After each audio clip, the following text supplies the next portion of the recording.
get to what people have been waiting for, and that is the Fight Club. All right. Now, what we have here, gentlemen, is a fight between the 2 seed and the 15 seed and the 5 seed and our 12 seed. So, let's get to it. Who do we got up first? All right, here he is. Antonio Pierce. He is our 2 seed for this year's head coach Fight Club. He is 2-0. All right. Not too far removed from his pro playing days. I know there's a really great photo in here that Bethke had of us, or had for us. We had to clean stuff out every now and again, but yeah. Maybe in the future. In the future. If he makes it to the finals, that's got to be his image. Daboll. And then his opponent in the 15 seed. It is Super Bowl winning head coach Doug Pederson. Tall, big god, but a career record of 1-2. Not very impressive. You could say he benefited from the Mike Rabel departure from the Titans in this year's tournament. Now, in our 5 seed, it is Mr. Butterbean himself, Brian Daboll, with a 2-1 record. All right, this year, Brian Daboll, that's Brian Daboll. All right, he managed to put a halt to Fat Mike revenge season, at least when it came to the NFC tournament side, or qualifying side. And gentlemen, this is a battle of the heavyweights. There was a lot of girth here. Oh, and his opponent in the 12 seed is Andy Reid with a respectable career record of 3-2. Listen, this heavyweight fight is not going the distance. This one's gonna end pretty quickly. You don't think it's gonna be like a old 50s heavyweight boxing match where they do 75 1-minute rounds? No, not even close. I wouldn't be. Listen, if this fight gets a boxing scenario, it's ending in the first round. They're gonna be gassed. They're gonna be out of it. Listen, I already wasted a primetime rewind on Andy Reid. I don't know if I want to do that again. But if it means that I get to upend the progress of Brian Daboll, I might be for it. Now, gentlemen, I think I know which one's going to be the more entertaining fight, so we're going to save that one for last. We're going to just go ahead, rip the Band-Aid off, and we talk about the 2 versus 15, Antonio Pierce, Doug Pederson. It is time for the wheel to tell us what kind of scenario is in this week's fight. Now, hopefully for Doug Pederson's sake, this isn't something ridiculous that puts him completely out of the fight, but who knows? The wheel is speaking to me, and it has told me, well, what you got? Well, let me go ahead. Let me go ahead and switch this back to the main pot so I can find the wheel image. I was just gonna flash the banner version. Oh well, doesn't matter. We got the worst possible matchup for Doug Pederson himself. Maybe it's a fight on the field. Thank you for that banner. All right. So, gentlemen, this is a fight between 2 AFC competitors, a fight on the field. This is as bare bones as a fight can get, right? There's no real gimmicks here. We can find a gimmick here if we want. In my scenario, though, this is how I anticipate it going. All right, so Trevor Lawrence, he's leading a drive down the field against a very porous Raiders defense. A timeout is called by Antonio Pierce. He wants to get his guys together, and then suddenly the lights go out at the Raiders stadium. Turns out the Davis family didn't pay the light bill on time because they are a cash-poor franchise. That's right. This man right here, God, that is horrifying, with the worst haircut I have ever fucking seen. Get this off the screen, please. Didn't pay the light bill. City of Vegas said, we don't care that this is a nationally broadcasted game on NBC or ESPN, whatever. Lights are out. Pay your bills, Davis family. And so Antonio Pierce, Doug Pederson, they meet at midfield, and they are just not having it, right? They're upset with Al Davis, but Mark Davis. They're upset with Mark Davis. Oh my God. When did you upload this? This is horrifying. Is this AI? This looks like an AI generated photo. Actor, I think. Oh my God. No, or it's like the recreation of is that Pelosi's husband? Is that I don't know, what was that? That's Al Davis before he died. That was that not an like a that was just what he looked like the year before. Oh my God. He rough go of it. All right. Well, anyway, so these guys, they're not sure how to settle this. And then there is an instigator, right? Just somebody comes out onto the field. It's Davante Adams, right? He hates being a Raider so bad. And the NFL is trying to figure out, well, how are we going to settle this game? Like, it's a tie ball game. And Davante Adams is just egging it on. It's like, what if these two fuckers just started swinging at each other right now? Please take a swing. No balls, pussy. And, Antonio Pierce, he's an old school Raiders fan. You can rile them up pretty easily. And, he's starting to get real riled up. It's like, we calling him pussy. And then, Doug Pederson is like, hey, you know what? I have a book about being brave and having a large set of nuts. All right, I won a Super Bowl. You wouldn't know anything about that, Antonio Pierce. Antonio Pierce, like, yes, I have won a Super Bowl. What the fuck are you talking about? It's like, no. That didn't count. And then Antonio Pierce has had enough. He snaps. All right, he absolutely snaps and just slugs Doug Pederson right in the fucking face. And then the ghost of Al Davis appears on his shoulder. That's right, that same ghost. And he's like, just win, baby. Just win, baby. And you know what happens next? The CTE takes over. Antonio Pierce's CTE takes over, and he crashes out and immediately waits for Doug Pederson to get back up and then just shoulder tackles him to the ground and immediately just starts slugging at him with elbows, forearm shivers, and then just grabs his playbook, knocks him out cold. He hits one of these. Woo! Doug Pederson, you never really stood a chance. I'm sorry. Thank you for that Super Bowl in 2017. Antonio Pierce, in my scenario, moves on, but I can't be the only voice in this. So, Becky, I do not recall you having a pick last week. So, you'll hit second on this one. All right. Well, last week I was duped, led astray, hoodwinked. How so? It was set up. This was kangaroo court. all of the above. I just want that to be known. Well, to be fair, okay, because I went back and listened to that episode. I was like, I never heard you actually pick. So I don't know if that was cut out. No, I did pick. I just don't remember. It didn't matter. But by the time I got to it, neither of the things that I said mattered. Yeah, it was fun sitting down just to be like, well, Bethke, tell me what you think. So just for that, I'm going to play a game of chess here. Chess. Because you got to one of my things a little quickly. I was going to use this.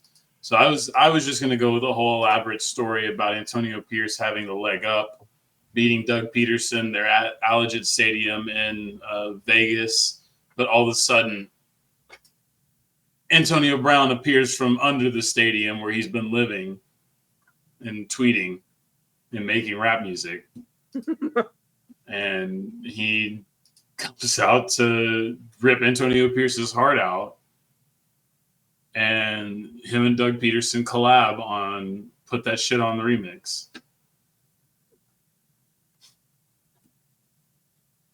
And so Doug Pederson wins. All right. I should have expected as much. So now Patrick can do one thing or he can do another. I mean, look. Are we going for the biggest upset ever? There's zero chance that Doug Peterson's ever winning a straight up fight with Antonio Pierce. He needed some help from the wheel and he did not get it. Antonio Pierce is going to put such a beat down on Doug Pederson that Antonio Pierce is going to have to go to confession afterwards for murdering a man. Peterson's done, dude. He's wiped clean. There's not even a scenario in my mind. I'm trying to think. Wrestling was the only thing that could have given Pederson a chance, just for kayfabe. So, yeah, I'm gonna go ahead and do the responsible thing here and go ahead and let the heavy favorite go ahead and win this one. Yeah. Congrats! He nuts. In Vegas is happy either way. The house always wins. The house always wins. Except for when it was, who was it last year? The Falcons.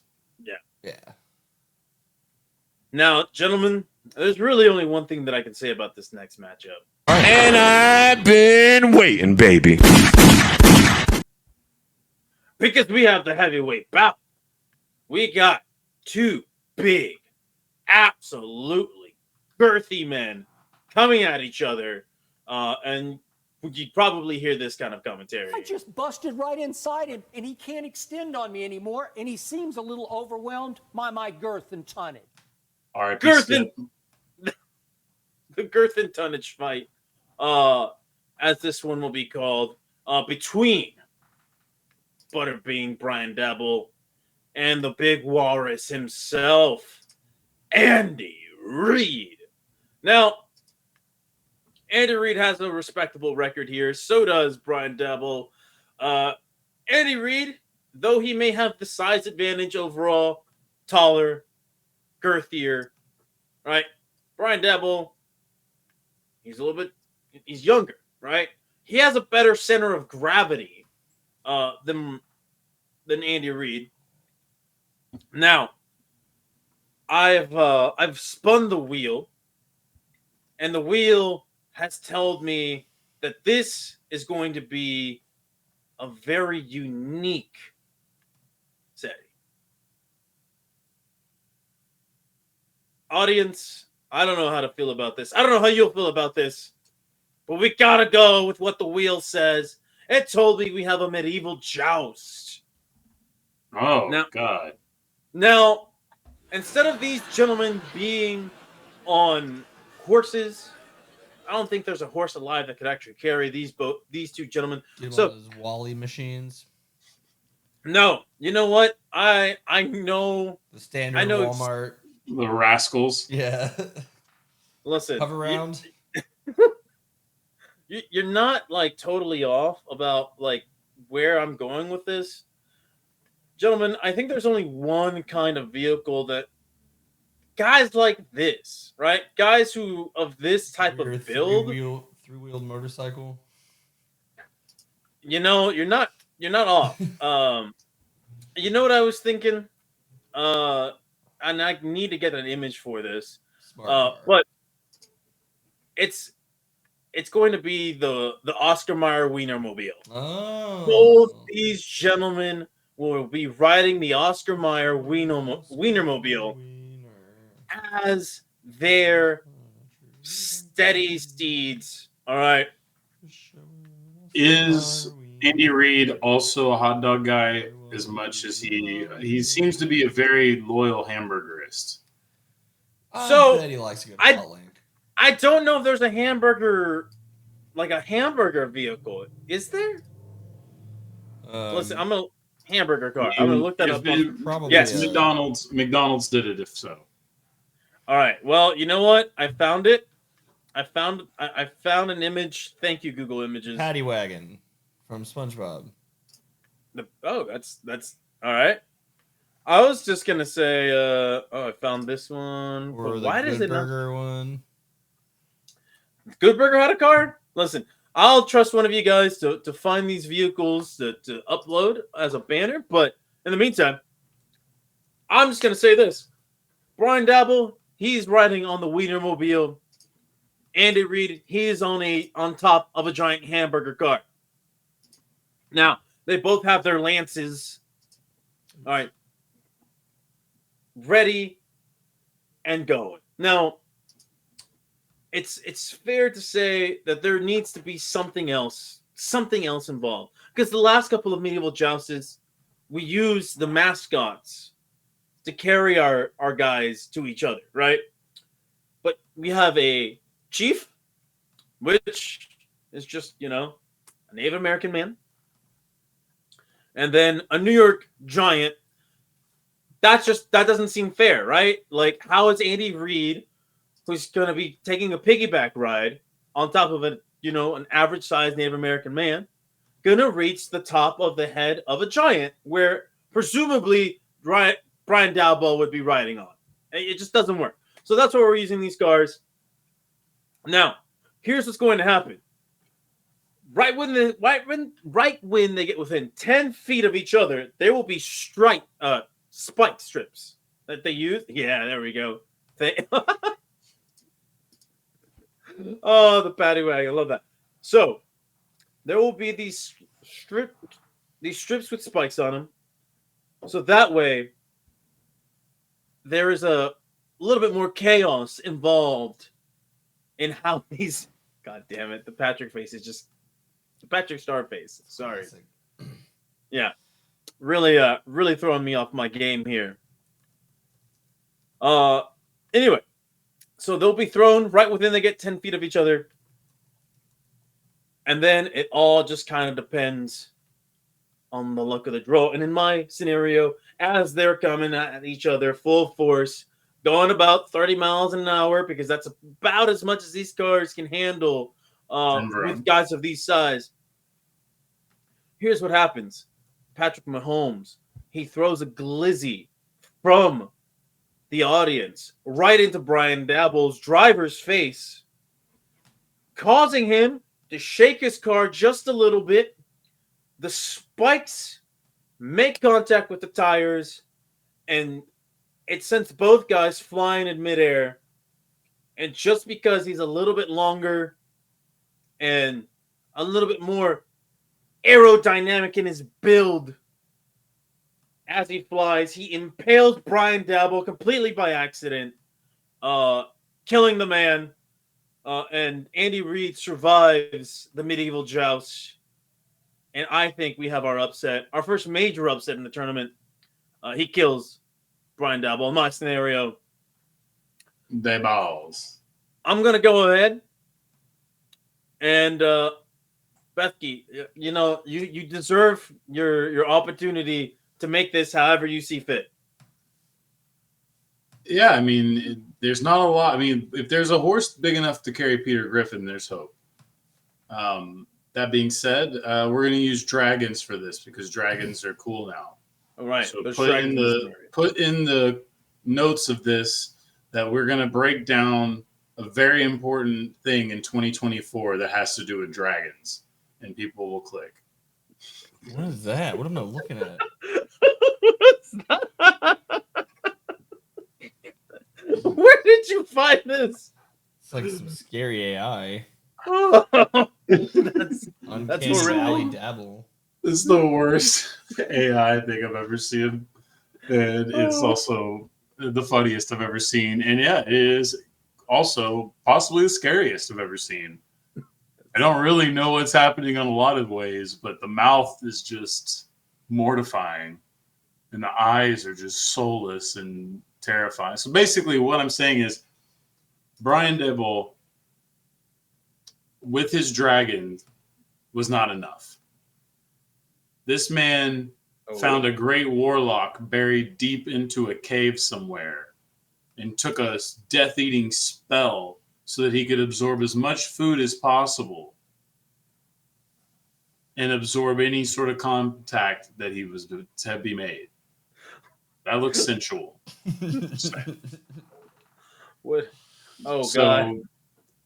So while the joust is basically a tie, the absorption, the newfound absorption of Brian Daboll's stomach bounces the lance out of Andy Reid's arm. In fact, takes the whole arm off of his body.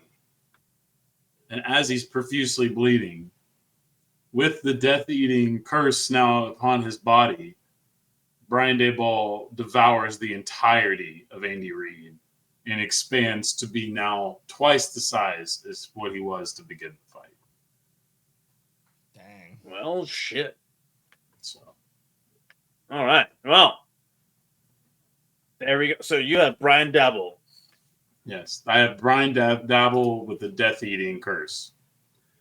Ooh. All right. Well, Patrick, it's up to you. So, Do we have an upset, or does the favorite go to the next round of the Elite Eight? Well, I see them jousting in these little guys. Oh, that honestly, there you go. That skinny helps. ass horse. It's still gonna go slow, but that's Harness good on the racing. horse's It back. might have more than one horse on it. Yeah, Pete, I think we can work with Pete on that one. Yeah, and look, I don't know how to describe it. It's a scene. They're breathing heavy. They're just riding in these cars. They're breathing heavy because that's what you do when you weigh close to 300 pounds. Sweaty, yeah, rolling around. Just two men, and but what ends up deciding this fight is the brain power.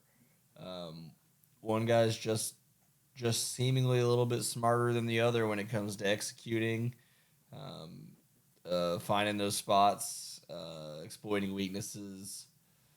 I think at the end of the day, the better coach ends up being the better jouster. Told you, Brian Daboll. With skills matched, the brain comes into play, and Andy Reid is that guy. He's the general. He knows what to do. He knows where to hit him. He can't be stopped. He has the brain advantage, and with everything else equal, that's all he needs. So is this season just to counteract the absurdity of last year entirely? Because now I feel like we're going through with no absurd candidates. I'm getting no absurd candidates through. Now it's all it's all like logic. Which one did we have? We've had one upset, and it was the 11. Oh, that wasn't even an upset. The 6 versus 11. Because that was just. I mean, McVay beating McCarthy. Yeah, maybe. No, that was fixed anyway. We don't count that. Listen, you could have had. Who did we You not? could have had That was McCarthy. fixed. Dan That was and a fixed. better Campbell. Oh, That wait, was fixed. where is Dan Campbell? Dan Campbell's in the 8-9 matchup, I believe. Yeah. Dan Campbell was a 9 seed. There you go. There's your ridiculousness. No, But he's still going to go all the way to the final because you guys won the are. North. Well, we thought he would have went to the final last Yeah, year, but it just didn't happen. And then whenever he got eliminated, the punishment came down on poor Mike McCarthy's head. Well, I mean, listen, I still there's a think chance. Daboll beating Quinn didn't make any sense. Also, so I think there is revenge being had for the absurdity of last year. How's the revenge? I was part of the Gerard absurdity. Mayo did not make it. No, all right? this is no. Last year I had a Warlock Pete fucking Carroll. I was there with you with Pete Carroll. I had a actually like murderous, like incredibly violent, terroristic, murderous version of what's his name of Bill Belichick, and then we ended up, really throwing the fucking final wrench in this with just the dumbass with the backwards fist fighting style. Listen, So Arthur's, I felt like the totality of absurdity of that entire season has caused this season to become Just I like the think- a NFL. little more vanilla. I think what the absurdity is that the wheel balances everything out. All right. And keeps look, us- I mean, the wheel is a big factor. 12-5 is also the most common upset in in the bracket. So Historians will talk about the wheel's impact on Fight Club for centuries. it's made a big difference. It's made a huge difference in everything because now we all have to stick to like a uniform scenario, which benefits some coaches more than others. However, there's always a possibility of an upset in next week's. Patrick, I don't know if you have the chart up. Who is our 3 versus 14 matchup that we? Yeah, it's the fight that was supposed to happen a couple weeks ago, but I can't read. Robert Sala as the 3 seed versus Todd Bowles, the 14. Hey, if anything, there's a possibility for an upset right there. No, And Robert Sala's going to win. Then we also have You our don't 8 know that for versus sure. 9, so we'll get John Harbaugh versus Dan Campbell. Dan Campbell's going to win that. How do we know for sure? If it's a bar fight and it's in Baltimore, He's the betting favorite, even as the Listen. underseed. I can tell you that for sure. what are the odds? What odds does Vegas have on this? I would guess Dan Campbell's like a minus 1,500 against John Harbaugh. Listen, if there's ever a time for match fixing, and it's next week, baby. You know what? Yeah, you're right. I'm glad that we haven't had a shenanigans yet. It's time for some shenanigans. Hey, you guys both have 1 rewind each. I've got 2 left, right? So Wait, when did Bethke use one of his rewinds? he used it on Doug Pederson in the AFC South round. And don't regret that a second. To get him to lose to D'Amico Ryans because me and Caesar still had him losing to D'Amico Ryans. All right. Don't regret that. But yeah, I think I did that for the first round because y'all were gonna make him lose to somebody else. No, I think you did it against D'Amico Ryans, which he ended up losing. I like that. Yeah, I You used didn't mine. need to use it to get him against Shane Steichen. There was no way Hey, you thought I- to rewind for that. Listen, I used my rewind on Andy Reid in a fight where he lost 2-1 on the votes. Yeah. So You guys both did it on a guy that lost that fight. yeah, so Patrick is still holding on to his 2. He may undercut us on whatever absurdity we come up with in the later rounds. Who knows? Honestly, though, I might run out of even reasons for it to happen.